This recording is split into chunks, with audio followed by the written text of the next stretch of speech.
Alors que le vieil homme balayait le sol, il remarqua que son fils était en train de se mesurer à quelqu'un en arts martiaux. À sa grande surprise, son fils était impitoyable dans ses attaques. Il attrapa directement le bras du petit disciple et le tordit jusqu'à le blesser gravement. Puis, avec une force et un élan impressionnant, il le projeta dehors d'un coup de pied. À ce moment crucial, le vieil homme arriva derrière lui et stabilisa le corps du petit disciple, puis reprocha à son fils d'avoir frappé trop fort un camarade de l'école. Mais le fils rétorqua: un simple balayeur n'a pas le droit de me donner des ordres. Une fois que tout le monde fut parti, le vieil homme, impuissant, posa son balai et admit: c'est son fils qui avait frappé sans tenue, causant la blessure. Pour montrer ses excuses, il soigna alors le bras du petit disciple. Le petit disciple réalisa soudainement que ce balayeur connaissait les arts martiaux. En réalité, cet homme, dans sa jeunesse, avait lui aussi été un maître martial.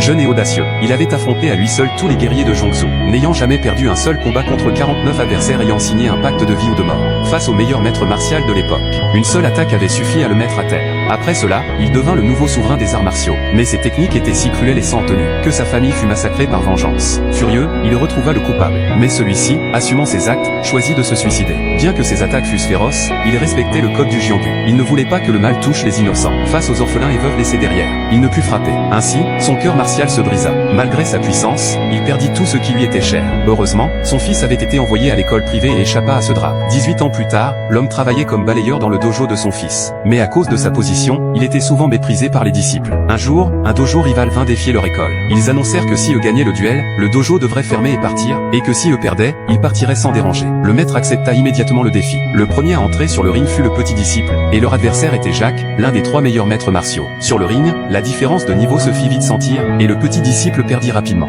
Voyant cela, un jeune homme intervint pour le remplacer. Après plusieurs échanges, il ne put non plus tenir face à Jacques et commença à perdre. Alors que Jacques allait porter un coup fatal, le vieil homme monta immédiatement sur le ring, et sauva son fils. Quand Jacques réagit, il découvrit que le vieil homme se tenait derrière lui. Tout le monde fut stupéfait. Personne n'avait vu quand il était monté. À ce moment, ils comprirent que ce simple balayeur maîtrisait les arts martiaux. Jacques attaqua aussitôt, voyant un balayeur sur le ring. Mais le vieil homme bloqua habilement ses coups avec ses bras. Puis, d'un coup puissant, il frappa Jacques. Il dit à son fils de bien observer. Ce style de combat avait nécessité 20 ans pour être maîtrisé. Jacques, cependant, ne se laissa pas impressionner et continua d'attaquer. Le vieil homme para ses coups et, d'un revers, blessa Jacques. Mais ce n'était pas fini. Une attaque encore plus violente infligea de graves blessures à Jacques. À cette scène, tout le monde resta bouche bée.